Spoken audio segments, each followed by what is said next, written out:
नमस्कार, मी दीपक पळसुले. दुपारचे 3 वाजता बातमीपत्रामध्ये आपल्या सगळ्यांचं स्वागत. बुलेटिनच्या सुरुवातीला संतोष देशमुख हत्या प्रकरणातली आतापर्यंतची सर्वात मोठी आणि एक्सक्लुझिव्ह बातमी पाहूया. हत्या प्रकरणातील मास्टर माइंड सुदर्शन घुलेसह तिन्ही आरोपींनी गुन्ह्याची कबुली दिल्याची एक्सक्लुझिव्ह माहिती एबीपी माझाला मिळाली. विशेष सरकारी वकील उज्ज्वल निकम यांनी एबीपी माझाच्या या वृत्ताला दुजोरा दिला. सुदर्शन घुलेनं या प्रकरणात हत्येची कबुली दिली. त्याच्यासह जयराम चाटे, महेश केदार यांनीही गुन्ह्याची कबुली दिली. एबीपी माझाच्या अति एक्सक्लुझिव्ह माहिती लागली. या कबुलीमुळे मुख्य आरोपी वाल्मिक कराडचा पाय आणखी खोलात अडकलाय. आधी गुन्हा केला नाही असा दावा करणाऱ्या घुलेला आवादा कंपनीतला धमकीचा व्हिडिओ दाखवल्यावर तो बोलायला लागला. होय, आम्हीच अपहरण केलं, आम्हीच खून केला अशी कबुली घुलेनं दिली. खंडणी प्रकरणात देशमुख हे अडथळा होत होते असं त्यानं म्हटलंय. आवादा कंपनी परिसरात देशमुख आणि ग्रामस्थांनी मारहाण केली. प्रतीक घुलेचा वाढदिवस असतानाच आम्हाला मारहाण केली. त्याचा व्हिडिओ व्हायरल केल्याचा राग मनात होता, म्हणूनच हत्या केल्याचं घुलेनं कबूल केलं अशी एक्सक्लुझिव्ह माहिती आहे.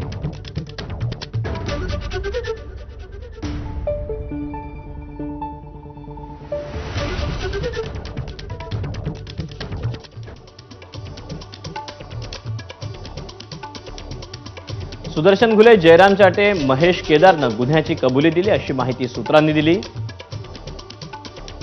मास्टरमाइंड सुदर्शन घुलेनं हत्येची कबुली दिली. खंडणीचा व्हिडिओ दाखवताच सुदर्शन घुलेनं कबुली दिली. होय, आम्हीच देशमुखांचं अपहरण केलं, हत्या केली अशी कबुली सुदर्शन घुलेनं दिली.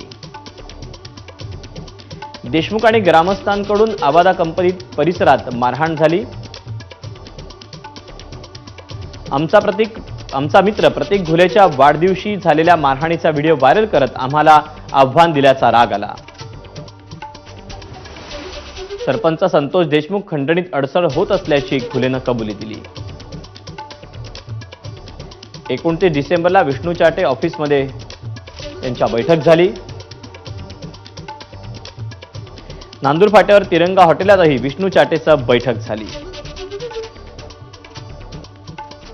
देशमुखांच्या हत्येचा व्हिडिओ शूट केल्याची महेश केदारनं देखील कबुली दिली.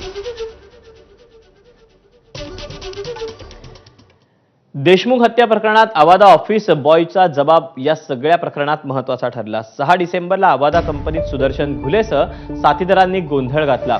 वॉचमनला मारहाण केली. 2 कोटींची धमकी देत कंपनी बंद पाडण्याची धमकी दिली. देशमुखांना जीवे मारण्याची धमकी दिली असं ऑफिस बॉयनं आपल्या जबाबात म्हटलंय.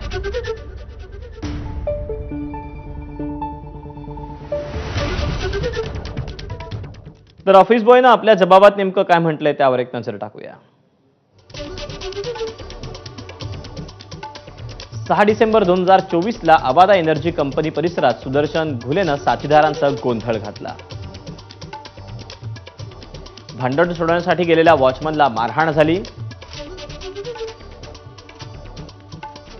कराडचा माणूस असल्याचं सांगून घुलेकडून 2 कोटींच्या खंडणीची मागणी करण्यात आली आणि कंपनी बंद करण्याची धमकी देण्यात आली.